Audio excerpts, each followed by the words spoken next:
Então abra sua Bíblia, por favor, em Gálatas, no capítulo 5. Nós vamos ler inicialmente os versículos 16 e 17. Gálatas, capítulo 5, versículos 16 e 17. O texto sagrado diz assim: digo, porém, o seguinte: vivam no Espírito, e vocês jamais satisfarão os desejos da carne. Porque a carne luta contra o Espírito, e o Espírito luta contra a carne, porque são opostos entre si, para que vocês não façam o que querem. Eu quero, a partir desse texto, em primeiro lugar, apresentar ou recapitular um princípio importante, eu diria fundamental, do entendimento da vida cristã.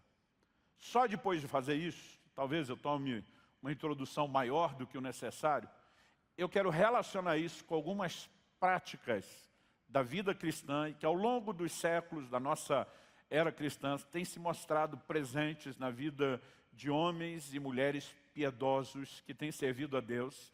Eu quero fazer uma relação entre as duas coisas. Mas primeiro vamos começar pelo fundamento. O apóstolo Paulo está escrevendo a crentes. Não caberia a frase, vivam no Espírito e jamais satisfarão as concupiscências da carne, se ele não estivesse falando a cristãos nascidos de novo. Em primeiro lugar, porque aquele que não nasceu de novo, nas palavras do próprio Jesus, em João 14, não pode receber o Espírito Santo. E segundo, porque a Bíblia os apresenta como filhos da desobediência. Ainda são escravos do pecado. Não teriam, a capacidade de agir de forma diferente. Então, ele entra com a próxima afirmação, porque a carne luta contra o Espírito e o Espírito luta contra a carne. Ele não apenas fala da guerra, da briga contínua que existe entre os dois, mas ele diz, eles são opostos entre si, para que vocês não façam aquilo que querem. E aqui nós precisamos entender que o apóstolo está falando de naturezas. Ele escreve a gente nascido de novo, que não apenas tem o Espírito Santo habitando dentro de si, mas que como fruto do novo nascimento, da obra da regeneração, eles receberam uma nova natureza. 2 de Pedro, capítulo 1, verso 4, diz a fim de que vos torneis participantes da natureza divina. A obra da regeneração não apenas envolve perdão de pecados já cometidos, além da justificação, o crente é feito justo como se nunca houvesse pecado, ele recebe uma nova natureza, a natureza divina. Portanto, eu quero que quando você olhar para essa frase aqui, o Espírito milita contra a carne contra o Espírito, apesar de, na maioria das traduções das Bíblias, esse Espírito está com E maiúsculo, como uma alusão à pessoa do Espírito Santo, eu particularmente não creio que Paulo está falando do Espírito Santo. Se fosse o Espírito Santo brigando contra a carne jamais o venceria. Ele é o Deus onipotente. A palavra Espírito, pneuma no grego, ela é a mesma quando fala do Espírito de Deus, quando fala do Espírito humano, quando fala de um Espírito maligno. Normalmente nós conseguimos discernir a que se aplica, ou por conta de um adjetivo, o Espírito do homem, o Espírito de Deus, Espírito maligno, ou quando o contexto sugere isso. Alguém resolveu acreditar, enquanto traduzia, que era uma referência ao Espírito Santo. Eu particularmente acredito, dentro do contexto das epístolas de Romanos e Gálatas, é um padrão. Paulo fala do Espírito como se referindo à nova natureza, obviamente regenerada e recebida por obra do Espírito Santo em nós. Mas ele fala da carne como uma referência à velha natureza. O que nós temos aqui é um confronto de naturezas. Todo crente precisa entender que o novo nascimento comunicou a natureza de Deus. Isso é fato inquestionável. No entanto, muita gente carrega uma fantasia. Qual é a fantasia que a Bíblia não ensina? Que se ele recebeu uma nova natureza, a velha foi embora quando a nova entrou. E isso a gente não precisa de muito tempo na prática para descobrir que não é verdade. Eu ouvi muitos anos atrás uma frase interessante, alguém que diz que gasolina de crente também pega fogo. Basicamente, ele estava dizendo que eu e você somos tão tentados e inclinados a qualquer tipo de pecado, como qualquer outra pessoa que não é nascida de novo. A diferença entre um e outro reside no elemento domínio ou escravidão, mas não no que diz respeito à tentação. Em 1 de Pedro, no capítulo 1, no verso 14, ele nos exorta que a gente não se entregue aos sentimentos dos tempos da ignorância. Ou seja, eram as paixões que nos governavam antes de servir a Cristo. Se não fosse possível voltar a elas, não haveria uma advertência para isso. E se a entrada da nova natureza tivesse eliminado a velha, a gente nem precisaria se preocupar com o assunto. Mas aqui ele fala de uma oposição, né, de uma briga contínua de duas naturezas. Em Romanos 7, Paulo trata disso de uma maneira mais profunda, onde a partir do versículo 15, ele entra naquele discurso de dizer: o bem que eu quero, esse não faço, o mal que não quero, esse faço. E a gente consegue entender facilmente o que Paulo está falando, basta usar aquele pensamento: quem nunca? Né? Vou fazer algo mais para Deus, em prol do reino, servir as pessoas, vou orar mais, e o bem que você quer, você percebe que não consegue fazer. Mas você toma uma decisão: não vou julgar, não vou falar mal de ninguém, não vou me irritar, e o mal que você não quer, você acaba sendo vencido por ele. O fato de ter nascido de novo não significa que essa velha natureza tenha sido expurgada, eliminada. Haverá um dia onde isso vai acontecer. Quando? Por ocasião da vinda de Jesus. Romanos 8, 23 fala da redenção do corpo. Filipenses 3, 20, 21 situa isso, nos dá data. Diz: nossa pátria está nos céus, de onde aguardamos um Salvador, o qual há de transformar o corpo da nossa humilhação para ser igual ao corpo da sua glória. Quando isso acontecer, haverá a plena erradicação do pecado, da natureza pecaminosa. Quando eu era adolescente, via as pessoas falando a respeito da glorificação do corpo, eu, com a cabeça imatura de adolescente, pensava: que legal, não vou mais precisar andar de ônibus. Porque imaginava Cristo com seu corpo ressuscitado, glorificado, e a Bíblia diz que ele vai transformar nosso corpo igual ao dele. Ele, ao mesmo tempo que dizia para um Tomé: me apalpa, porque um espírito não tem carne e osso, como vocês veem que eu tenho. Ao mesmo tempo que ele comeu com os discípulos, a Bíblia diz que ele aparece e desaparece numa sala fechada. Para os discípulos no caminho de Emaús, eles não viram de onde surgiu, mas viram a hora que ele desapareceu. E eu pensava: teletransporte, esse é o futuro, né? E ficava feliz, cabeça, né, de gente nova. Ficava imaginando que se alguns de nós, ao longo da vida, não conseguíssemos ter o corpinho saradinho, magrinho, pelo menos o corpo glorificado viria mais ajeitado. Mas o grande benefício da glorificação do corpo não é apenas por fim a morte, enfermidades, né, e tudo aquilo que eu e você conhecemos bem como as nossas limitações, mas remover, em definitivo, a natureza pecaminosa que ainda carregamos. Então nós precisamos entender que a vida cristã basicamente tem 3 momentos distintos na forma como Deus lida com o pecado.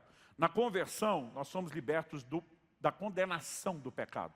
Aquilo que a gente já tinha feito, a Bíblia diz: Deus nos justificou. Não foi apenas um perdão. Nós nos tornamos justos como se nunca tivéssemos feito absolutamente nada de errado. Fomos libertos da condenação do pecado. Quantos são gratos a Deus por isso?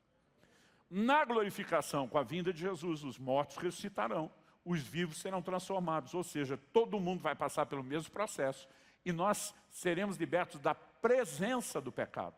Agora, entre uma coisa, a conversão, onde somos libertos da condenação, e outra, a glorificação, quando seremos libertos da presença, nesse momento, a obra cristã, a obra da graça, consiste em nos libertar do poder do pecado, do domínio.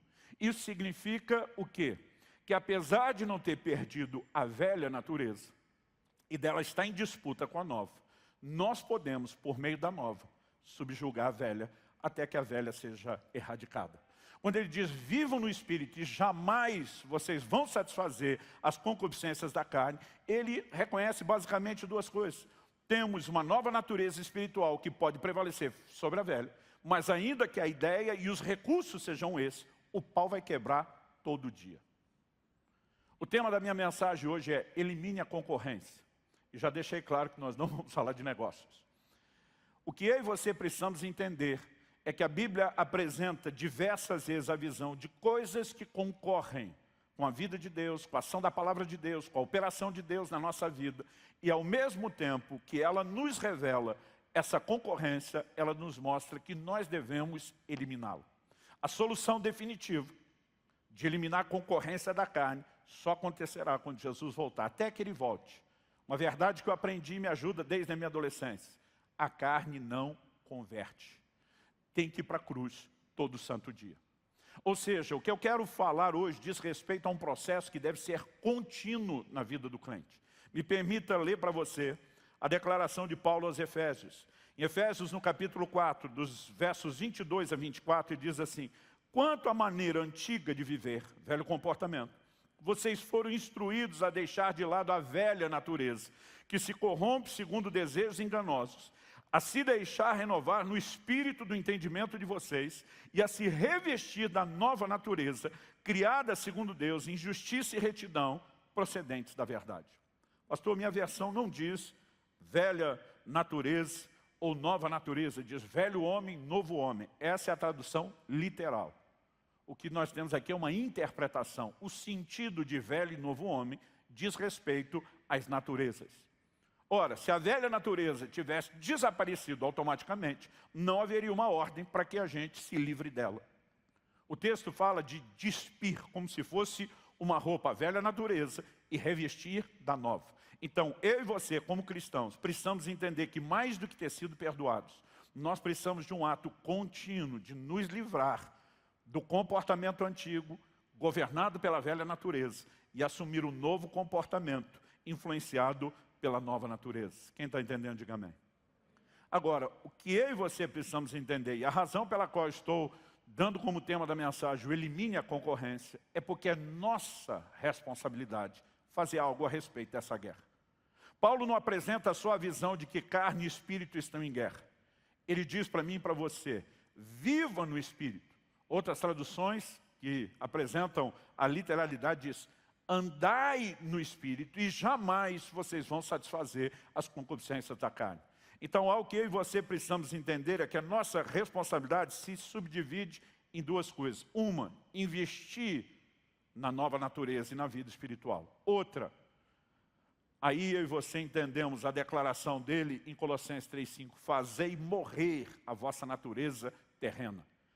Em Romanos capítulo 8, verso 5, eu citei antes Romanos 7, desde o versículo 15, onde Paulo vai falando desse dilema. Né? O bem que eu quero não faço, o mal que eu não quero esse faço. Mas quando ele entra no capítulo 8, ele nos mostra que nós não precisamos viver necessariamente escravos deste dilema.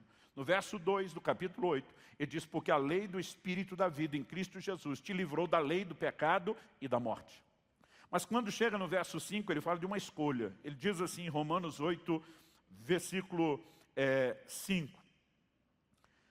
Os que vivem segundo a carne se inclinam para as coisas da carne, mas os que vivem segundo o Espírito se inclinam para as coisas do Espírito. Ou seja, quando falamos da briga dessas duas naturezas, a quem eu e você mais nos inclinamos é o ambiente onde nós viveremos, onde seremos governados. Então, eu falei que a minha introdução seria recapitular um fundamento. Isso é um fundamento da vida cristã. Aliás, me permite ir um pouquinho além. Na primeira carta de Paulo aos Coríntios, no capítulo 3, se você for rápido de endereço, eu gostaria que você abrisse lá comigo. Paulo faz uma distinção, ele divide a cristandade, ou, falando a linguagem mais atual, a crentaiada, em basicamente dois grupos. Nessa divisão ele diz o seguinte, 1 Coríntios 3, ele diz, eu, porém, irmãos, não pude falar a vocês como a pessoas espirituais. Você pode repetir isso comigo? Diga espirituais. Aí ele continua e diz, e sim como a pessoas carnais. Repita isso comigo, carnais. Ele diz, como a crianças em Cristo. Eu lhes dei leite para beber, não pude alimentá-los com comida sólida, porque vocês ainda não podiam suportar, e nem ainda agora podem, porque vocês ainda são carnais. Pois se há ciúmes e brigas entre vocês, será que isso não mostra que são carnais e andam segundo os padrões humanos? Outra tradução diz, andam segundo os homens, andam segundo a carne. O que define um crente carnal? Alguém que, apesar de ter recebido a nova natureza, ainda parece viver mais sob o controle do lado de cá do que o controle da vida no Espírito. Quem são os crentes espirituais? Os que têm se deixado governar pela nova natureza. Espiritualidade não é medida necessariamente pelo comportamento. Jesus, em Mateus 6, no Sermão do Monte, fala de pessoas que estavam dando esmolas, que estavam orando, que estavam jejuando, mas ele mostra que as motivações, apesar da prática externa, sustentar ou aparentar espiritualidade, ele mostra que as motivações com que faziam isso, apenas ser visto pelos homens, era o governo do lado de cá, da natureza carnal. Então, espiritualidade não tem necessariamente a ver com a prática. Um crente espiritual, obviamente, vai demonstrar isso na sua conduta, mas alguém pode simular conduta sem ser espiritual. Então, o importante que eu e você precisamos reconhecer, quando ele fala como a pessoas carnais, crianças em Cristo, quando alguém nasceu de novo, ele ainda não sabe o que é viver só na dimensão da nova natureza. Ele está começando não só a se libertar, né, de padrões errados de pensamento pela instrução da palavra, ele está começando a descobrir que ele em Cristo é natural que um crente, nascido de novo, ainda demonstre comportamentos de carnalidade. Paulo fala alguns deles, né? Ele fala, por exemplo, aqui, sobre ciúmes, briga entre eles, tudo indício de carnalidade. Mas ele diz, enquanto alguém é criança, você entende que até o que está sendo ensinado, não adianta dar alimento, né, sólido, comida pesada, você não dá feijoada para a criança. Ele diz, o problema é que vocês ainda são carnais, tipo, o tempo está passando e vocês não estão crescendo. Porque, embora ninguém cresça sem tempo, só o tempo não é garantia do crescimento de ninguém. Nós precisamos entender nossa responsabilidade em corresponder com Deus, para sair da categoria crente carnal e avançar para a categoria crente espiritual. Porque, enquanto estamos andando segundo a carne, não viveremos a plenitude daquilo que Deus tem para nós. Quem está entendendo, diga amém. Então, basicamente, quando a gente tem esse conceito, eu quero te ajudar a entender como, não adianta apenas saber que a gente tem que sair dessa dimensão da carne e viver nessa vida no Espírito. Mas a pergunta a ser feita é, como podemos deixar de ser um crente carnal e nos tornarmos crente, o tipo de crente que se classifica como espiritual? Obviamente não dá para esgotar o assunto numa mensagem. Mas quando o Espírito Santo falou comigo para desenvolver o tema, ele me deu uma direção muito específica, que era relacionar esse fundamento da doutrina bíblica que eu recapitulei com vocês agora, com práticas que ele espera dos seus discípulos. Em Mateus, no capítulo 6, do versículo 1 até o 18, Jesus fala de 3 práticas, que têm sido marca de gente piedosa desde quando você se refere aos santos do Antigo Testamento. Virtudes destacadas pela própria palavra de Deus, louvadas e elogiadas. Jesus fala a respeito das seguintes práticas. Ele fala de dar esmola, ele fala a respeito de orar e ele fala a respeito de jejuar. Quando Jesus aborda o assunto, ele começa pelo fato de que havia pessoas fazendo a coisa certa do jeito errado. Então ele condena os hipócritas, diz, vocês que jejuam, né, para que as pessoas vejam, vocês que oram para ser vistos pelos homens, vocês que dão esmolas, fazendo tocar trombeta diante de você, ou seja, só para aparecer. E diz, vocês estão sendo movidos, dirigidos por uma motivação errada. Mas o fato deles fazerem aquilo da forma errada não torna a coisa em si errada. Por exemplo, Isaías 58, ele começa falando do pecado do povo, e ao mesmo tempo o profeta, né, registra que a reação do povo é dizer para Deus, por que jejuamos nós? E o Senhor não atenta para o nosso jejum? E aí Deus responde. E diz, porque quando vocês jejuam, na verdade vocês agem dessa forma, daquela outra. Ou seja, Deus não estava falando do jejum. Deus estava falando de gente que fazia a coisa certa do jeito errado. Qual é a proposta de Deus? Que ninguém jejue? Não. Você olha Isaías 58, ele mostra qual é o caminho certo de se fazer isso. Jesus usa a mesma lógica. Então ele diz para os seus discípulos, quando vocês derem esmola, observe que ele não disse se vocês derem esmola. Da mesma forma, quando a gente fala de adversidades, que Deus diz, quando passares pelo fogo e não se passar, aqui ele está dizendo, quando derem esmola, ou seja, ele esperava esse comportamento daqueles que iriam segui-lo. Se ele disser, se você der, ele está dizendo, é opcional, mas quando ele diz, quando der, ele está dizendo, eu estou contando com isso. Não haveria o menor sentido em nos instruir sobre como fazer alguma coisa, se a coisa que ele está instruindo não fosse para ser feita. Então, obviamente, ele estava esperando isso de nós. Assim como ele diz, quando orardes, não se orardes. Assim como quando ele chega no jejum e diz, quando jejuardes. Ele não diz, se você quiser fazer isso. Mas, de alguma forma, tirando a oração, que tem imperativos no Novo Testamento, orai sem cessar, e diante de um comando desse, ninguém vai discutir, embora os crentes saibam que a oração é inquestionável, são negligentes e não praticam, mas na teologia não se discute. A igreja, principalmente dos tempos modernos, começou a relativizar a ordem de dar esmolas e a ordem de jejuar, como se não fossem práticas da nova aliança, ou como se não fossem coisas importantes. Outro dia alguém me disse, ninguém é salvo pelas obras. Jesus não falou de ser salvo por isso.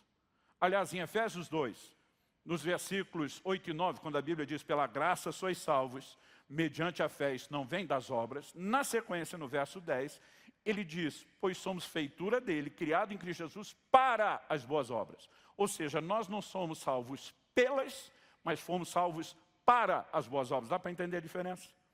Então, Jesus não está dizendo que aquilo era para ser feito para alcançar a salvação, mas ele está dizendo, de vocês, meus discípulos, que serão salvos, eu espero que vocês façam isso. Mas de alguma forma nós fomos ao extremo, porque muita gente fez do jeito errado. Não, pastor, é que durante anos a igreja romana promoveu a ideia e o conceito de ser salvo pelas obras. E daí? Porque alguém fez a coisa certa da forma errada, nós vamos deixar de fazer a coisa certa do jeito certo? Não, pastor, é porque antes da minha experiência eu vim do Espiritismo e entendia que boas obras eram uma maneira, né, de lidar com o karma, de me aperfeiçoar. Ok, ainda que você tenha entendido que na perspectiva de Deus é diferente. Quem foi que disse que não era para fazer? Quando você observa a vida dos santos piedosos do Antigo, do Novo Testamento e mesmo ao longo da história cristã, essas três virtudes sempre foram destacadas. Alguns pregadores têm chamado isso de o cordão de 3 dobras. Uma prática que, se unida, ela é poderosa. E nós precisamos entender por quê.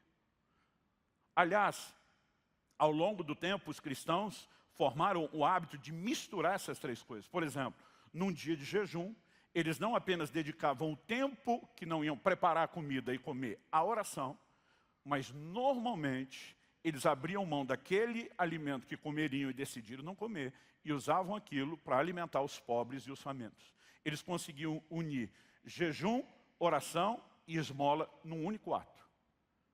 Agora, eu e você precisamos entender a maneira de lidar com isso que Jesus claramente disse esperar de nós.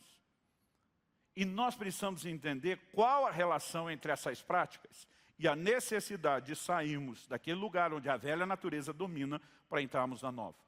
Todas essas experiências, em Mateus 6, Jesus diz, quem faz só para ser visto pelos homens, já ganhou sua recompensa, conseguiu o que queria. Mas ele disse, se você fizer no secreto, não para se promover, mas para Deus, ele diz, o Pai que vem secreto te dará a sua recompensa. Então Jesus está dizendo que são práticas que têm recompensa. Por ele mencionar que vai ter recompensa, alguns imaginam que isso é uma espécie de moeda de troca. Que Deus está dizendo, então, toma lá, dá cá. A verdade é que há muitas outras condutas que vão nos levar a experimentar a bênção. Mas nós precisamos entender isso não como moeda de troca, e sim como um princípio que eu vou explicar melhor ao final, chamado semeadura e ceifa. Na verdade, o que nos faz ter a recompensa, não é porque quando Deus olha uma dessas 3 condutas e diz, uau, tu é um crente decente, vou te promover e te recompensar, então ele nos leva ao patamar de crentes espirituais. Não. O que eu e você precisamos entender é que se a velha natureza precisa o tempo todo ser confrontada, subjugada, quando Paulo diz, estou crucificado com Cristo, ele não está falando de algo que era literal. Ele está falando que o tempo todo nós precisamos fazer com que essa velha natureza morra. Em 1 Coríntios, no capítulo 9, no versículo 27, Paulo diz, eu esmurro o meu corpo, eu reduzo a escravidão, para que depois de ter pregado, eu não venha a ser desqualificado. A frase esmurro o meu corpo levou a igreja romana, ao longo dos séculos, a instituir uma prática chamada autoflagelo, ou flagelação, autoflagelação. A maioria de nós não vivenciou isso de perto, mas deve ter visto no mínimo um filme, gente que tirava suas vestes, pegava um chicote, batia nas costas. Mas a pergunta é, Paulo mandou golpear o corpo de forma literal? Não creio. Até porque se a primeira parte do versículo é literal, a segunda também tem que ser. Diz o reduz a escravidão. Nunca vi ninguém andando por aí com a corrente amarrado no pescoço. Em Romanos, no capítulo 12, Paulo fala de oferecer o corpo como um sacrifício vivo. A ideia de sacrifício vivo é um paradoxo, porque sacrificar é matar. Mas ele está dizendo, mata, mas não mata de verdade. Deixa o corpo ainda vivo. Mas o que é para matar? Colossenses 3,5 diz, fazei morrer a vossa natureza terrena. Agora, a carne não quer ser dominada por bem. Então ele diz, eu a reduzo à escravidão. Eu domino ela à força. Eu uso de violência, ainda que não é literal. Então o que eu e você precisamos entender é que sair do terreno, que nos categoriza como crente carnal, dominado em vários aspectos, pelo que na sequência em Gálatas ele vai falar das obras da carne, e o que diferencia o crente espiritual é a manifestação do fruto do Espírito, nós precisamos entender que isso significa uma guerra contínua. Não é só esperar a guerra espontânea. Quando Paulo diz, eu esmurro meu corpo, ele está dizendo, eu, o ser espiritual, não deixo que a carne me controle, que ela me governe. Se eu e você entendemos o que é o princípio de eliminar a concorrência, significa que nós vamos viver em guerra com a carne todos os dias. E o que eu quero te mostrar é que essas três práticas são um ataque ao domínio da natureza carnal. Em que perspectiva? Me permita falar nos próximos minutos rapidamente sobre o poder de três coisas. Quando falamos de eliminar a concorrência, de sair da dimensão carnal para a espiritual. Primeiro, o poder da doação. Jesus fala de esmola, há pelo menos 3 níveis de contribuição, que é dízimo, oferta e esmola. Todos eles são parte do que foi estabelecido no reino de Deus, tem propósitos diferentes. Mas esmola, em essencial, é um dos elementos da contribuição, é um dos aspectos da doação, que talvez seja aquele do qual eu e você menos podemos ter algum benefício indireto. Vamos falar do dízimo, que olhando a perspectiva de Malaquias, entendemos deve ser a casa de Deus, e a gente entende que isso deve ser entregue na igreja onde cada um congrega. Tem destino e tem percentual. A oferta, ela diz respeito ao reino de Deus, é algo mais abrangente. Paulo, escrevendo aos Coríntios, ele fala de como os macedônios o sustentaram para que ele pudesse servi-los. Ou seja, era gente fazendo investimento fora, extra-local. Qual a diferença entre uma coisa e outra? Além da voluntariedade ou não, além de ter percentual ou não, foco e destino. Uma contribuição extra-local acaba não gerando benefícios indiretos como uma contribuição local. Por exemplo, quando fizemos uma campanha para ter essa estrutura, a cadeira que você senta, o ar-condicionado que nós temos, nada disso é porque Deus precisa. Tudo isso é para que a gente sirva vocês. Ou seja, mesmo daquilo que contribuímos, dizendo, Deus, essa é a sua parte, a gente acaba tendo alguns benefícios indiretos, porque quer queira, quer não, melhora o nosso clube. Ano após ano, nossas crianças no Ministério Infantil podem ter um tratamento cada vez melhor. E alguns que já estão crescidos não pegaram essa fase, pegaram o início da igreja, olham até com uma certa inveja e protesto. Mas quando eu e você praticamos esmola de todos esses, talvez seja a expressão mais abnegada e que de nenhuma forma, nem indiretamente, na perspectiva natural, nos beneficie. E quando Jesus falou sobre isso, ele não estava pensando apenas em alguém que tem necessidade ou fome. Assim como quando Deus instituiu o princípio do perdão, ele não pensou apenas na pessoa que precisa de perdão. O ofensor, quando perdoa, não está apenas liberando alguém do lado de lá. Ele está protegendo o seu coração do lado de cá. Gente, ofensa é uma das coisas mais danosas no relacionamento com Deus, a falta de perdão, a mágoa que alguém carrega. Alguém definiu com muita propriedade há muito tempo atrás que o ressentimento é algo semelhante a todo dia você beber um pouco de veneno esperando que quem lhe ofendeu morra. Quando o dano está vindo para você. E a dificuldade que muitos de nós temos na hora de exercer o perdão é porque a gente pensa assim, o miserável já me causou esse dano. Agora ainda de graça eu dou uma coisa que ele não merece. E a gente não entende que Deus não estava focando só ele. Deus estava também nos focando. Quem está entendendo? Quando eu e você abençoamos alguém em necessidade com ato de esmola, e esmola não é só jogar a moeda no chapéu do mendigo, porque a maioria não faz, dos poucos que fazem, imagina, vamos dar o que não faz falta. No conceito bíblico é suprir a vida do necessitado. E quando você olha o livro de Atos, a Bíblia fala de gente que vendia propriedade para ajudar quem tinha necessidade. Então, eu não quero que você pense, quando falamos de esmola, apenas naquele trocadinho que não te faz falta. A Bíblia fala de um estilo de vida onde eu e você deixamos de olhar só para nós e passamos a olhar para os outros. Mas será que Deus estava preocupado só com o outro? Não. Ao que eu e você precisamos entender quando falamos de concorrência, que uma das áreas onde essa natureza carnal mostra suas garras, sua força e o seu domínio, diz respeito à avareza. Eu citei agora há pouco Colossenses 3,5, quando Paulo diz, portanto, façam morrer tudo o que pertence à natureza terrena. Se você ler o versículo inteiro, ele diz assim, imoralidade sexual, impureza, paixões, maus desejos, e até aqui a maioria de nós parece concordar, não, isso é natureza carnal e terrena. Mas ele termina dizendo assim, e a avareza que é idolatria. Por que ele chama avareza de idolatria? Ele diz, porque um crente que é apegado demais ao que é material, tem um ídolo, um falso Deus na sua vida, tem concorrência. Em Mateus 13, na parábola do semeador, Jesus fala que uma das sementes caiu entre espinhos. E aí ele define assim, e os espinhos cresceram e sufocaram a semente. O que é a semente? É a palavra. O que é que teve o poder de sufocar a ação da palavra naquele que ouviu a pregação do Evangelho? No verso 22 de Mateus 13, Jesus explica, o que foi semeado entre os espinhos é o que ouve a palavra. Porém, as preocupações desse mundo e a fascinação das riquezas sufocam a palavra e ela fica infrutífera. De novo a ideia de que algo que concorre com a palavra de Deus relacionado ao materialismo está presente. Em Mateus capítulo 6, Jesus diz, não podeis servir a dois senhores, não podeis servir a Deus e às riquezas. Uma das únicas coisas chamadas de um senhor que concorre diretamente com o senhorio de Deus na nossa vida é um relacionamento errado com aquilo que é material. Ou seja, de novo a ideia aqui é o quê? Elimine a concorrência.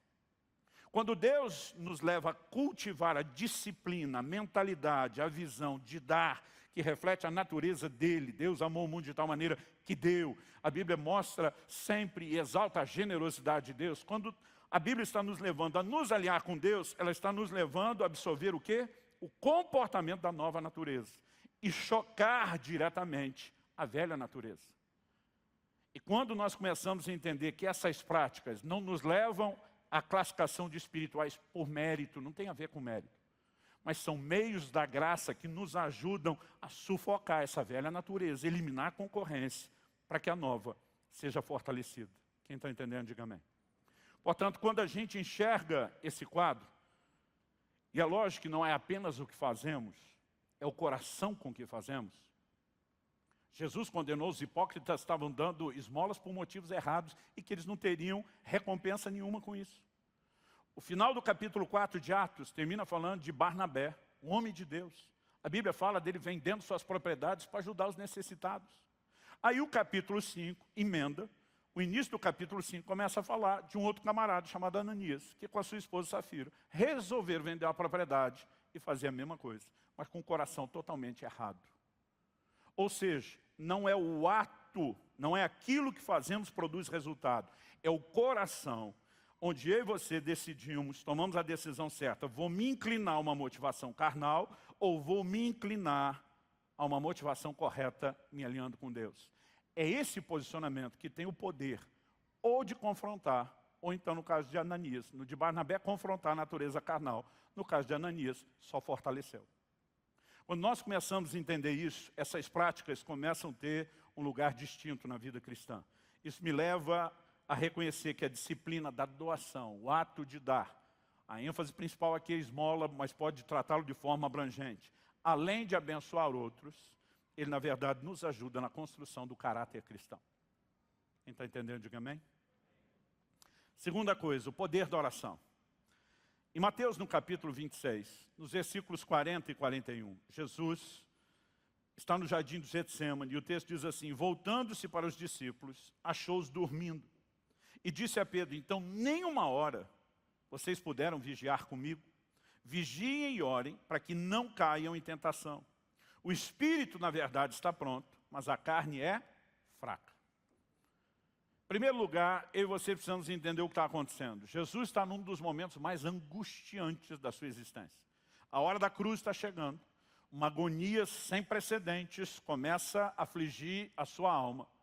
Jesus está em batalha. Lembre-se que a Bíblia está falando de um Deus que esvaziou-se e se tornou homem. O comportamento agora de Jesus é como homem. Quando ele foi tentado no deserto, não foi tentado como Deus, foi como homem.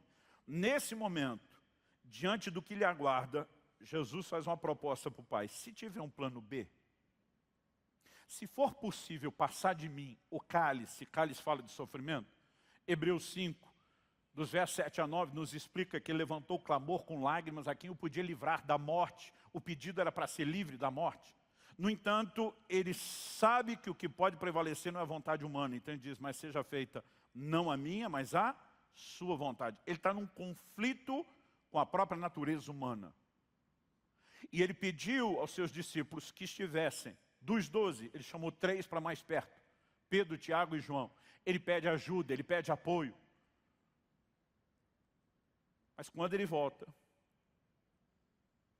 os abençoados estavam dormindo, na hora que ele mais precisava de ajuda.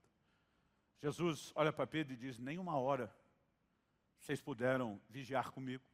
Quando era adolescente, li um livro que tinha esse título, uma pergunta, nem uma hora. E trabalhava a ideia de que a gente deveria se programar para ter pelo menos uma hora de oração por dia. Que o Senhor continua perguntando aos seus discípulos, nem uma hora vocês puderam velar comigo. Então, vamos voltar para o assunto do que Jesus falou. E diz, vigiem e orem para que não entrem em tentação. O que é a esfera da tentação? É o lugar onde a carne tenta mostrar a sua força e as suas garras. Um dos remédios, Jesus diz, é oração. Por que a oração, de alguma forma, se torna? É só olhar o que Jesus estava praticando. Está sendo tentado a desviar do projeto da cruz. Ele leva o assunto para a oração. E é nesse terreno que ele ganha a batalha e a vontade de Deus prevalece. Então ele vira para os discípulos e fala o que ele entendia e praticava. Vigiai e orai para que não entreis em tentação. E aí ele dispara uma frase que vem sendo mal entendida desde os primeiros séculos da igreja. Muitos pais da igreja já começaram, obviamente, não com essa intenção, a tirá-la do contexto. Jesus diz, o espírito, na verdade, está pronto, mas a carne é fraca. Do que Jesus estava falando? Jesus está falando de um grupo que dormiu. Eles não foram lá pensando, hoje é o dia de trollar Jesus, quando ele pedir algo importante, a gente vai dizer não. Eles simplesmente foram vencidos pelo sono. Aliás, um dos evangelhos usa essa expressão, que eles foram vencidos pelo sono. Eles não queriam dormir, mas o sono falou mais alto. Quando Jesus diz, o espírito na verdade está pronto, ele está dizendo que é essa nova natureza. Eu e você que nascemos de novo, recebemos a natureza de Deus, temos o Espírito de Deus habitando no nosso espírito, precisamos entender algo. Nosso espírito quer Deus. Seu espírito quer orar, seu espírito quer adorar, seu espírito quer tanto ler, meditar, praticar e compartilhar a palavra de Deus. Todas as virtudes da vida cristã, elas vão se manifestar no nível do nosso espírito. Paulo diz, no tocante ao homem interior, tenho prazer na lei de Deus. É aqui do lado de dentro que toda a capacidade de conectar com Deus, de buscar, se manifesta. Jesus diz, o espírito está pronto. Mas quando ele diz, a carne é fraca, e é aqui que nós mudamos o contexto, as pessoas começaram a usar isso para falar de cair em pecado. Não, a carne é fraca, tipo, não aguentei. Quando alguém me fala isso, porque muito crente, até na hora de confessar pecado, ele dá base bíblica. Não, pastor, já dizia a Sagrada Escritura, a carne é fraca. Eu olho e digo, no seu caso, ela é forte. Porque ela está ganhando. Se ela fosse fraca, ela tinha que estar perdendo. Jesus não usou no contexto de é fraca para pecar, ele diz ela é fraca para orar. Ou seja, seu espírito, a nova natureza que é Deus. Quem que não consegue acompanhar o ritmo e tenta sabotar? A carne. Gente, vamos ser sinceros. Muitos de nós já viramos, não foi noites inteiras acordadas, entrando madrugada dentro, assistindo filme, maratonando seriado, não dá para deixar de lembrar que a nova geração joga muito videogame. E nós podemos dar uma lista para muita coisa. Desde gente que vivia na balada, gente que passou noite conversando, não importa o motivo. Aí essa mesma pessoa que treinou tanto isso é chamado para uma vigília e diz, não aguento, eu durmo. Tem uns que eu tenho vontade de pegar pelo pescoço e dizer, mas para maratona seriado você aguenta ficar acordado. Mas ele não está mentindo, ele não aguenta, ele tem sono. O que ele não entende é quem está governando ele. Quando está naquilo que vai alimentar a carne, ele está empolgado, porque para isso a carne é forte, ela é fraca para cá. É por isso que Paulo diz, eu esmurro, vou carregar na marra. Existe na vida cristã coisa que nós chamamos de disciplina.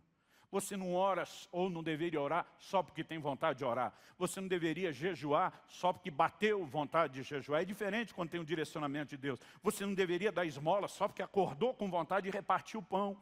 Existem coisas que nós fazemos por disciplina. A gente olha para esse inimigo, para a concorrência e diz, você vai ser eliminado. Eu estou marcando você, eu vou te dar o tombo, eu vou contra você com todas as ferramentas. Quem está entendendo? Agora, o que é que a oração tem a ver com isso? Nós precisamos pensar em algo que remonta a muito tempo atrás. Em Efésios 4:27, Paulo diz assim, para os crentes, não deem lugar ao diabo. Pastor, mas o mesmo Paulo nos escreveu aos Colossenses que Deus nos arrancou do império das trevas, nos trouxe para o seu reino de luz? Sim. Mas ele está dizendo que mesmo vivendo lá de cá, nós podemos nos expor a influências do reino das trevas e da ação de Satanás. Agora a pergunta é, como o diabo pode ter lugar ou espaço? Então vamos voltar aos primórdios da humanidade. Depois do primeiro casal ter pecado, Deus confronta tanto o homem e a mulher como a serpente. A serpente é chamada em Apocalipse 12 de o diabo, a antiga serpente. Existe muita especulação, nós não vamos discutir agora, se Satanás incorporou no animal, se isso era alegórico. O que leva muitos a acreditar que se tratava do animal, é porque Deus disse, você vai rastejar, e é o que acontece com as serpentes. Já vi gente tentando explicar que se não tivesse participado do primeiro pecado, a serpente seria lagarto, teria pernas e patas. Eu acho que para nós isso não é o importante. Agora, em Gênesis 3,14, sentenciando a serpente, a qual a própria Bíblia se refere como algo a Satanás, então no mínimo nós temos uma dupla referência. Deus diz assim, você comerá pó todos os dias da sua vida. Não é só o rastejar, ele diz, você vai comer pó. A pergunta é, isso é literal? Não, porque as serpentes, apesar de viverem, se deslizarem no pó, elas não comem pó de forma literal. Do que é que Deus estava falando? Você vai entender quando ele vira para o homem e diz, tu és pó, e ao pó hás de voltar. Deus estava falando do quê? Da carne, feita do pó da terra. O homem, quando morre, volta para a terra, se decompõe. Basicamente, o que Deus estava revelando desde o início é que Satanás se fortalece, se alimenta da nossa carnalidade. Um crente que vive na esfera da carnalidade e não da espiritualidade, não percebe o quanto ele deixou de estar perto de Deus, mas a perda não é só deixar de estar perto de Deus, é estar mais perto do cão. Vou falar assim para tentar trazer o choque. Porque áreas da nossa vida acabam ficando presas não só pelo pecado, que rouba a comunhão com Deus, mas que sofrem inclusive ingerência, né? São afetadas diretamente por ação do reino das trevas. Quando eu e você somos chamados a dizer não para a velha natureza, eliminar a concorrência e vir para o lado de cá, nós botamos o miserável do diabo para jejuar. No Evangelho de João, por 3 vezes, Jesus se refere a Satanás como o príncipe do mundo. Numa delas, em João 14:30, ele diz, eis aí vem o príncipe desse mundo. E ele diz, e ele nada tem em mim. Em outras palavras, comigo ele não se alimenta. Na minha vida, ele não se fortalece. Não existe nada que lhe dê um espaço, 1 centímetro sequer. Quem está entendendo, diga amém. Agora, Jesus dizia para os discípulos, vigia e ore. Esse é o jeito de eliminar a concorrência. E quando nós começamos a entender essas verdades, que elas não nos promovem para cá por mérito, mas que elas nos ajudam a eliminar a concorrência, o domínio da carne, viver num lugar de sensibilidade a Deus e intervenção, as coisas mudam de figura. Então, assim como a disciplina da doação, a disciplina da oração, além de nos aproximar de Deus, fortalecendo nosso espírito, nos distancia do diabo, mortificando ou enfraquecendo a nossa carne. Terceiro e último lugar, eu quero terminar falando do poder do jejum. Uma frase que eu aprendi desde a adolescência foi que o jejum não muda Deus. Ele nos muda. Apesar de não mudar Deus, que é um ser imutável, aliás, nada que você faz muda Deus. Não é a sua oração que faz Deus mudar de ideia. A oração, assim como a esmola, assim como o jejum, eu gosto da definição de Wesley, ele chama de meios da graça. A Bíblia diz em Romanos 5,2 que pela fé nós temos acesso à graça. Existem alguns meios que nos permitem expressar a fé e usufruir em Deus de coisas que Ele disponibilizou, mas que não podem ser recebidas de outra forma. Nós não oramos para Deus mudar de ideia. Nós oramos para receber aquilo que Deus já tinha determinado, que queria que eu e você experimentássemos. Nós também não jejuamos para convencer Deus de que é algo importante. Um dia desse alguém me perguntou, pastor, o senhor jejua para chamar a atenção de Deus? Falei, meu querido, a maior parte da minha vida eu tenho jejuado que Deus chamou minha atenção. Há uma fome por Ele. Aliás, esse é um assunto que eu vou abordar em outro momento aqui, uma mensagem intitulada, fome de quê? Eu falei, todos nós somos amados de Deus. Deus está de olho em cada um de nós. A Bíblia diz que os seus olhos estão atentos, seus ouvidos estão atentos às nossas súplicas. Eu não jejuo para chamar a atenção de Deus. Eu jejuo para romper limitações que me afastam dele. Daqui a pouco eu vou falar do impacto do jejum na nossa fé. Mas, em primeiro lugar, nós precisamos entender essa ordem do domínio próprio. Quando Caim estava para pecar, o Senhor advertiu ele, diz, o pecado jaz à tua porta e o seu desejo será contra ti. O Senhor diz para ele, mas a ti cumpre dominá-lo. Domínio próprio aparece desde o início da Bíblia. Quando Paulo fala de esmurrar o corpo, reduzir a escravidão, simbolicamente, domínio próprio. Quando ele fala de oferecer o corpo como sacrifício vivo, domínio próprio. E nós precisamos entender que quando a Bíblia fala a respeito de jejum, ela está falando de uma ferramenta que empodera, que fortalece, que nos conscientiza do domínio próprio. O apetite, nós falamos que a avareza é uma das áreas onde a carne mostra sua garra, mas o apetite talvez seja o mais básico de todos os instintos humanos. A Bíblia vai falar de gente que em período de fome não hesitava em comer as crianças que morriam. Agora, quando nós estamos falando de fome, é diferente da vontade de comer. Daqui a pouco também vou explorar esse elemento que nós precisamos entender isso em relação ao jejum. É quando a crise já se estabeleceu, a missão está presente, espalhada, e tem gente morrendo de fome. É um outro nível. Mas eu quero só chamar a sua atenção que é um dos mais básicos instintos. Aliás, pensa numa área que tem muito pecado associado. Lá no Éden, o primeiro pecado está relacionado com comida. Embora houvesse uma proposta além da comida, o diabo sabia exatamente aonde esconder a proposta dele. Quando você olha para Esaú, vendeu o seu direito de primogenitura por um prato de comida. Quando a Bíblia fala dos israelitas que começam a murmurar, que saíram do Egito, a reclamação deles é saudade da comida do Egito. E quando você começa a observar na Bíblia, a lista vai longe. Quando Jesus jejua durante 40 dias, a primeira tentação de Satanás, se tu és o Filho de Deus, transforma essas pedras em pão ou em pães. A Bíblia diz que essa tentação vem no momento que Jesus teve fome. Então vamos explicar agora a fome. A fome que Jesus teve no final de 40 dias não é a fome que você tem quando atrasou o almoço. Aquilo, além de mexer com o seu hábito e os seus horários alimentares, é o seu corpo denunciando que o carboidrato da última refeição que gerou energia já está desaparecendo. Mas apesar de um certo incômodo, o seu corpo, muito sabiamente criado por Deus, reserva, na forma de glicogênio, gordura no fígado. Ele vai te dar mais horas extras. Agora, se você faz um jejum e passou de um dia, essa reserva do fígado vai acabar, mas o corpo faz com que você migre para buscar energia nas suas reservas de gordura. Isso é chamado pelos médicos, pela biologia, de cetose. Quando você fica alguns dias sem comer, tirando o desconforto da desintoxicação, logo você vai passar por um lugar que tem a sensação que não precisa mais de comida. Eu comecei a jejuar na adolescência. Entre os 15 e os 18 anos, eu fui progredindo os jejuns. Eu lembro que aos 18 anos de idade, 19, 20, eu com 7 dias de jejum jogava bola com o pessoal. Ia para o futebol, não queria dizer que estava jejuando, não queria deixar de ter momentos sociais. Vamos junto. Você tem energia. Eu já fiz 40 dias na água. Eu estou te falando por experiência própria. E preguei 46 vezes durante os 40 dias. É lógico que depois de uma certa altura, o corpo começa a entrar em modo de economia de energia. Normalmente, quando vira terceira semana. Você levanta depressa, tem tontura. Isso é mais ou menos que nem o seu celular. Quando a bateria entra em modo de economia de energia. A tela já não acende tudo. Qual é a lógica? Se der toda energia, ela acaba depressa. Então, vamos economizar.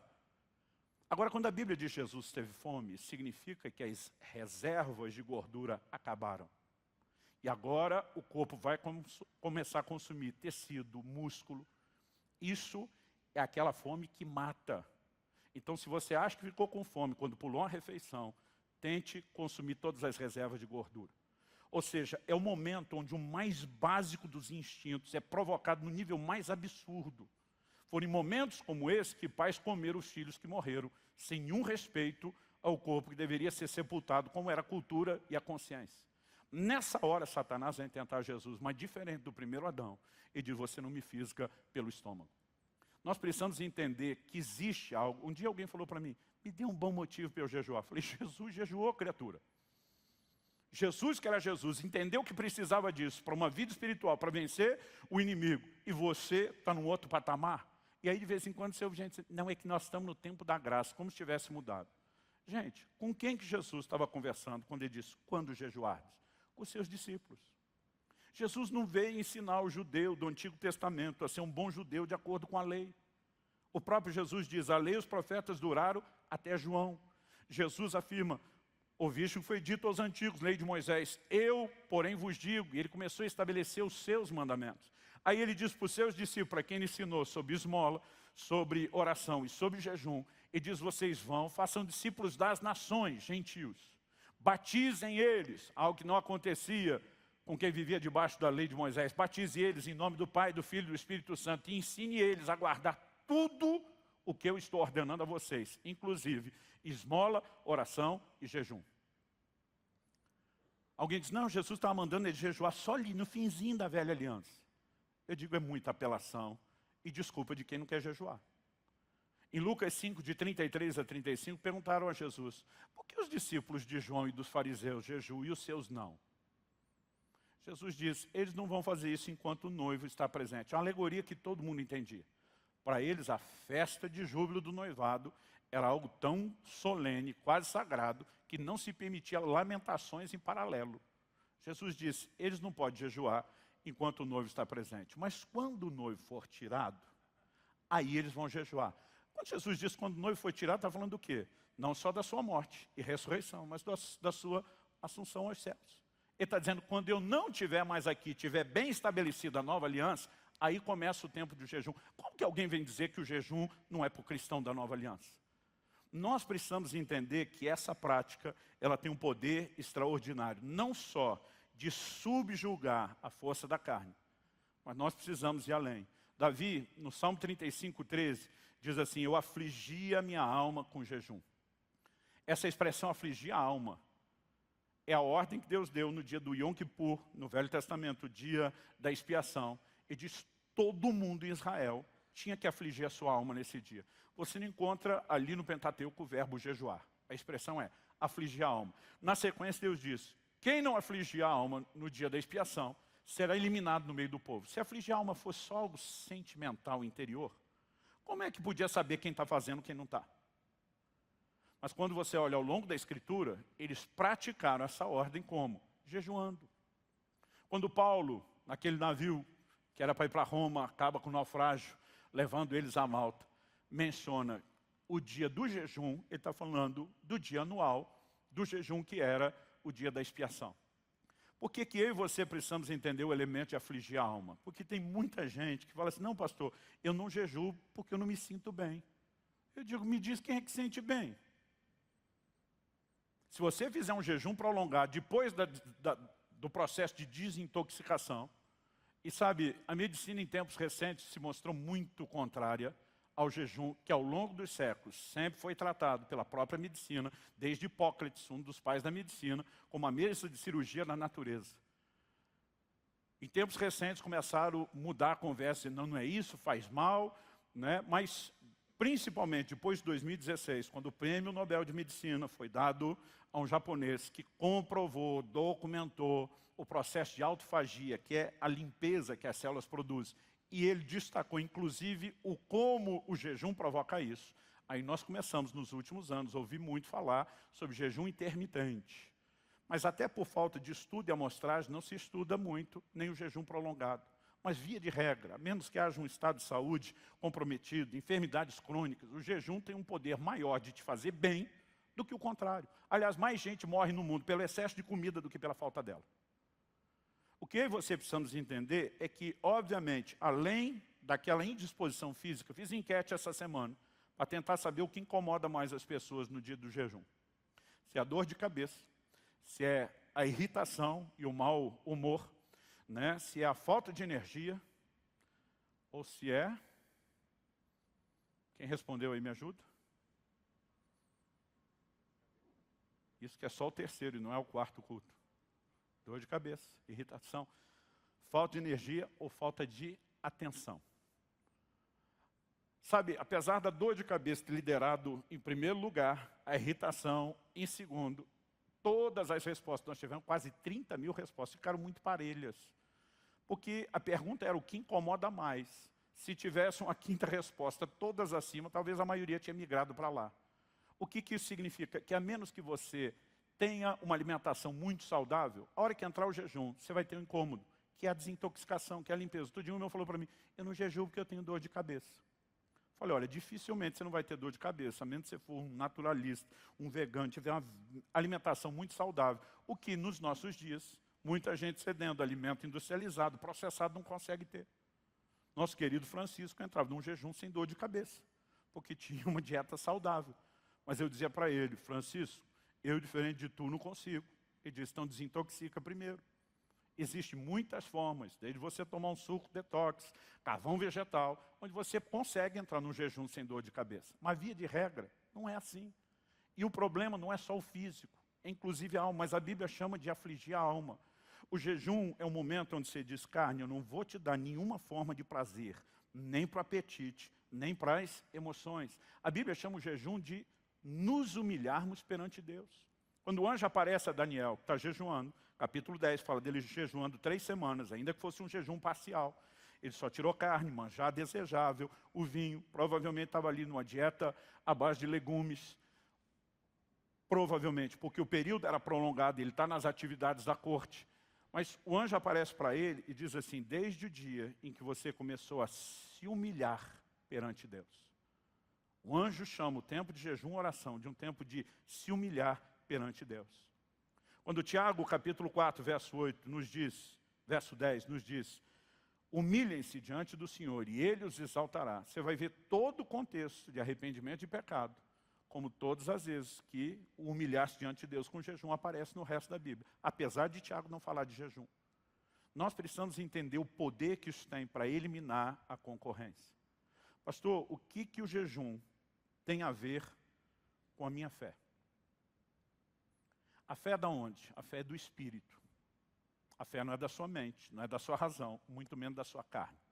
Todos os nossos sentidos lutam contra a fé, porque a fé é algo espiritual.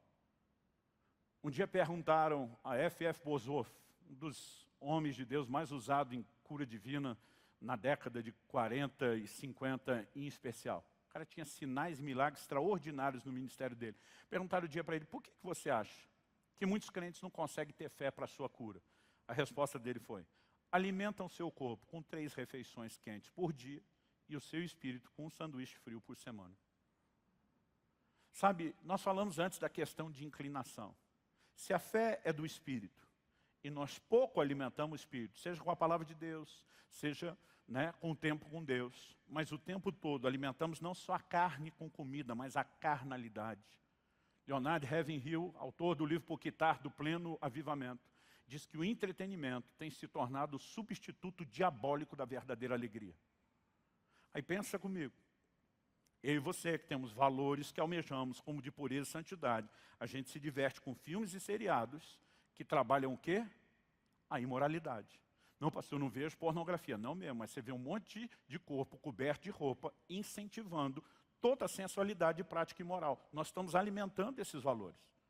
Aí nós estamos orando na igreja para que Deus estabeleça justiça, para que pare a corrupção na nação, encorajando você a ser honesto nos negócios. Mas na hora que você está no entretenimento, você está torcendo para o bandido fugir da polícia.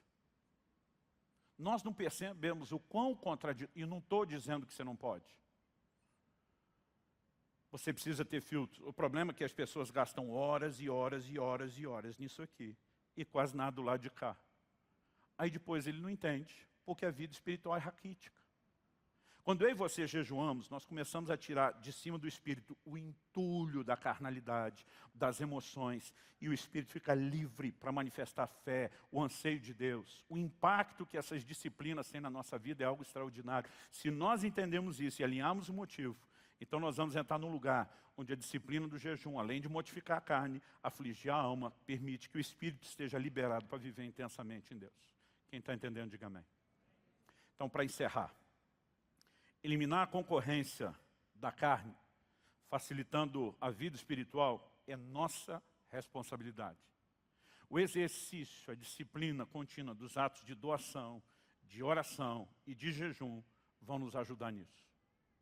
E eu encerro com um versículo, ou 2, Gálatas 6, 7, 8, uma passagem bíblica.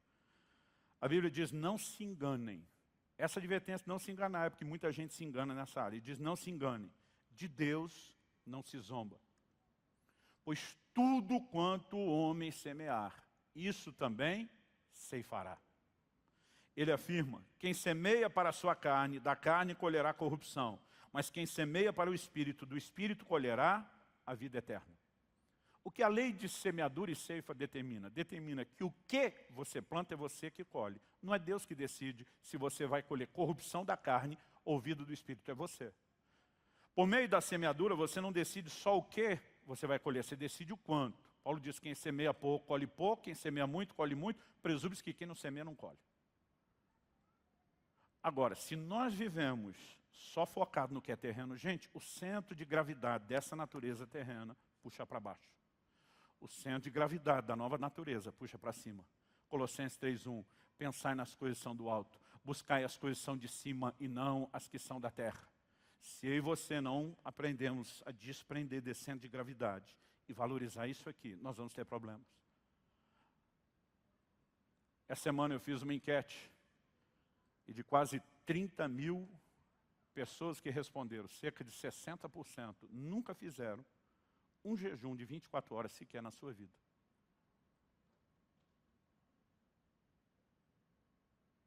Pastor, o que o senhor considera um jejumzinho decente? Um de 24 horas. Tem gente que me pergunta, pastor, é lícito fazer um jejum assim de 2, 3 horas? Eu falo, está de brincadeira? Sem intervalo de refeição maior do que isso, você vai chamar isso de jejum? Outro dia alguém perguntou, não pastor, é que no meu propósito com Deus eu jejuo da meia-noite às 6. Eu digo, está de palhaçada, a maioria está dormindo. Aí você vai chamar isso de jejum? Agora, eu não estou dizendo que você tem que começar com as 24 horas. Meu primeiro jejum, eu comecei pulando uma refeição. E porque não tinha ensino, tinha medo de morrer, ainda tomei o refrigerante. Pulei o almoço, tomei o refrigerante. Então, tinha um café da manhã, sabia que ia jantar, pulei o almoço, mas tomei o refrigerante para assim, para não morrer. E teve gente que zombou de mim. Tipo, isso é jejum. Porque você sempre vai ter os amigos da onça que não contribuem com você. Mas por que eu fiz aquilo? Eu e vários amigos, todos recém-batizados no Espírito Santo, fervendo para Deus, olhavam para o único da patota que ainda não tinha sido. Ele estava muito desanimado. Ele estava naquela de Deus não gosta de mim, Deus não me responde a oração, não acontece comigo. Ele estava por um fio de desistir. E nós nos unimos, porque não só queríamos ele vivendo aquilo conosco, mas não queríamos vê-lo desviar. A gente se uniu e disse, e se a gente pular o nosso almoço? Nós estávamos num evento. E se a gente pular o almoço e jejuar e ficar na hora do almoço orando por ele? Aí a turma, bora. Todo mundo pensando a mesma coisa, tomou o seu refrigerante, mas abriu mão do almoço. E quando você fala de um adolescente, que o estômago deve ter umas 8 vezes maior o tamanho do que o dos outros, você imagina, talvez, proporcionalmente, o sacrifício foi maior. E nós gastamos aquele tempo orando e intercedendo à noite, depois de muito tempo, sem conseguir. Ele foi batizado no Espírito Santo. Eu fiquei empolgado. Eu falei, não, tem algo no jejum que dá uma turbinada na vida de oração. Foi aí que eu comecei a procurar perguntar e aprender. Aí comecei a descobrir que tinha gente que não pulava só o almoço, ele pulava o café da manhã e o almoço. Aí eu perguntava, não morre? Não, não morre. Aí eu comecei a testar, fui descobrindo os limites do corpo. Ah, vou entregar o jejum às 3, às 4. Não, eu aguento chegar até a noite. Fiz o primeiro de 24. De 24 falei, dá para tentar mais. Fui para 36, fui para 48. Ou seja, eu não aconselho ninguém a começar fazendo uma coisa que nunca fez. Nós precisamos descobrir a própria resposta do corpo e como lidar com ela. Mas eu quero te dizer algo, nesse ano, eu tenho a clara intenção, para não dizer perturbar, de encorajar vocês a jejuarem como nunca fizeram antes. Há um tempo, há uma hora no timing profético, e eu não sei explicar para você por quê, que exige que a gente dê mais atenção a essas práticas. A vida de oração, ao jejum, à esmola. E sabe, quando nós entendemos o que é unir esse cordão de 3 dobras, como eu falei, santos ao longo da história, davam para o necessitado comer o que eles não comiam. Usavam o tempo de não comer para orar. Eles sempre combinavam essas coisas. E quando nós começamos a intensificar essas práticas, nós vamos ver um resultado diferenciado. Vamos ficar em pé para parecer que está acabando?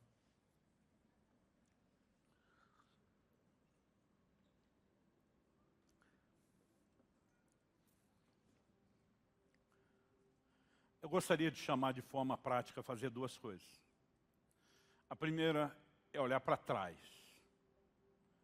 e se perguntar como tem sido, como cristão, a sua prática em relação a essas disciplinas da esmola, da oração e do jejum. Se avaliar, dar uma olhada para trás e dizer, foi mais ou menos, foi ruim pra caramba, foi até bonzinho, mas dá para melhorar. Mas ao mesmo tempo, eu quero pedir que depois você olhe para frente e diga, depois de tudo que eu ouvi, o que é que eu vou fazer com isso nesse ano de 2022? Não estou dizendo que o que eu falei se limita a esse ano que começa, mas é um bom foco a curto prazo para a gente começar a se exercitar nessas práticas. Paulo, quando falava de tropeço, ele dizia, esquecendo-me das coisas que para trás ficam. Eu sei que ele está falando de tropeço porque o contexto, ele diz, eu ainda não cheguei lá, não que eu tenha alcançado, mas esquecendo-me das coisas que para trás ficam. E avançando para as que estão diante de mim. Eu não vim aqui condenar você de, no seu passado, talvez não ter dado esmola, orado e jejuado como deveria. Eu vim te ajudar a se perguntar por que não começar a fazer isso de uma forma como nunca fizemos. Eu não vim censurar o tempo em que você não fez, eu vim te encorajar esse novo tempo onde você vai começar a fazer. Quem está entendendo, diga amém. E é uma escolha, uma decisão. Essas semeaduras que fazemos na nova natureza nos ajudam no ato contínuo de eliminar a velha natureza, de subjugá-la. O termo elimine a concorrência é muito mais para que você guarde o que nós estamos falando do que uma tentativa da definição teológica. Mas eu quero te encorajar a se colocar diante de Deus, e você não precisa fazer nenhum voto precipitado. Mas eu gostaria que você orasse dizendo a Deus, quando sair por uma dessas portas, eu não quero que essa consciência que foi produzida aqui em mim morra. Que você possa de fato orar e buscar o Senhor dizendo, eu quero entrar no lugar de uma consciência mais clara, mais profunda dessas verdades. Apesar de nos últimos anos vim crescendo muito na prática, principalmente do jejum, eu fico olhando para trás e dizendo, Deus, eu queria ter tido essa consciência mais cedo. Eu queria ter percebido o resultado que isso produz mais cedo. Não foi falta de ouvir, mas muitas vezes não entrou. Talvez pela imaturidade, talvez porque eu não quis. Então, eu quero que você não se sinta meramente cobrado, mas privilegiado por entender informações e chaves que podem revolucionar a sua caminhada, e tirar você da classificação de um crente carnal para um crente espiritual. A plenitude do que Deus tem para nós está nessa dimensão, não naquela. É impressionante como as coisas mudam. Eu lembro de um jejum onde eu estava 25 dias já só na água, estava pregando num estado do Nordeste, e no final da reunião, que foi pela manhã, eu decidi acompanhar um grupo de pastores, foi todo mundo para uma churrascaria.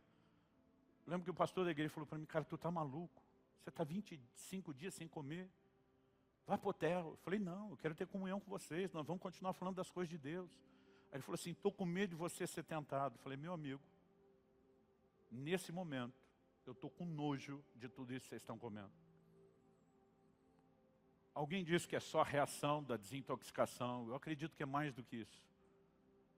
Existem mudanças que acontecem em nós, aquilo que a gente dá valor.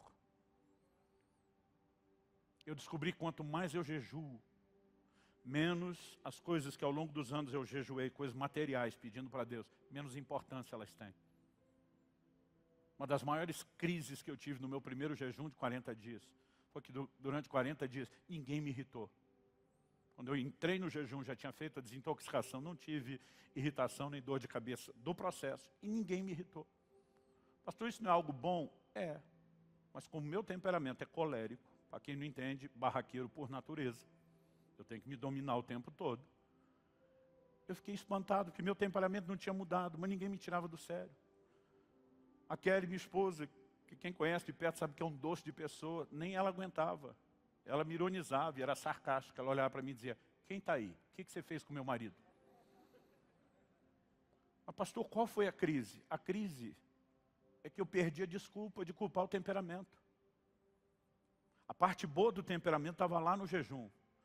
Mas o que é a força da carne, que a gente fica criando desculpa para não tratar, tinha perdido suas forças. Gente, é um lugar de libertação para quem começa a entrar fundo nessas práticas e nesse lugar.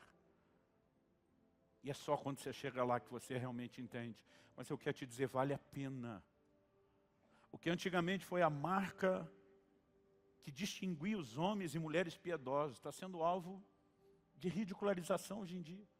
Então o cara que dá esmola, que ora e jejua, virou religioso. Porque alguns religiosos fizeram isso da forma errada. Não vamos presumir que Deus não queria e que todo mundo que faz é religioso. Isso não é só um pecado, é uma manobra de Satanás para parar a igreja de sair do lugar onde ele a controla para o lugar onde Deus nos governa plenamente. Nós precisamos resgatar essas práticas. Você recebe essa palavra em nome de Jesus. Meu Deus, nós oramos. Nós clamamos por esse lugar de profundidade no Senhor. De fome pelo Senhor.